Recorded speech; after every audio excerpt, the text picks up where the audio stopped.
एकनाथ शिंदेंनी पुन्हा मुख्यमंत्री व्हावं अशी पदाधिकाऱ्यांची भूमिका असल्याचं उदय सामंत यांनी म्हटलंय।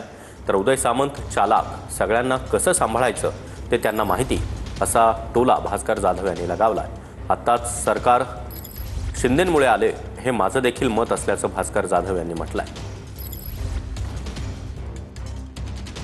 शिवसेनेमध्ये ते शिंदे साहेबांचं नेतृत्व मानतात, त्याच्यामुळे आपला नेता, आपलं नेतृत्व मोठं व्हावं हे प्रत्येकाला वाटत असतं। म्हणून पदाधिकाऱ्यांनी जर भूमिका मांडली की शिंदे साहेबांनी मुख्यमंत्री व्हावं, पुन्हा मुख्यमंत्री व्हावं, याच्यामध्ये काय वावगं आहे असं वाटत नाही।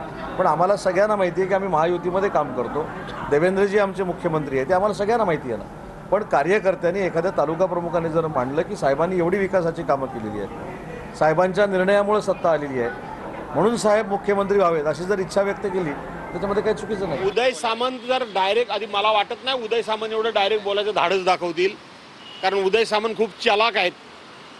तेरी म्हणजे सगळ्यांना कसं सांभाळायचं याच्यामध्ये उदय सामंताचा कोणी हात धरू शकत नाही। आणि म्हणून देवेंद्र फडणवीसशी संधान बांधायचं, एकनाथ शिंदेंचा आमदार म्हणून मंत्री म्हणून वावरायचं। पण जर उदय सामंत बोलले असतील जर की एकनाथ शिंदेंमुळं हे आताचं विद्यमान सरकार निवडून आलं, खरं सांगू का, माझं सुद्धा हेच मत आहे आणि ही वस्तुस्थिती आहे। धन्यवाद मला सर्टिफिकेट दिल्याबद्दल।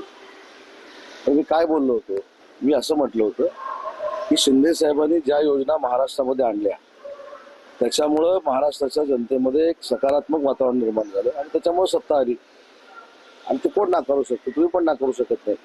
मी असं कुठेही म्हटलं नाही की अशामुळं अशी सत्ता आली की अशामुळं भाजपची सत्ता आली, असं कुठेही माझा शब्द नाही।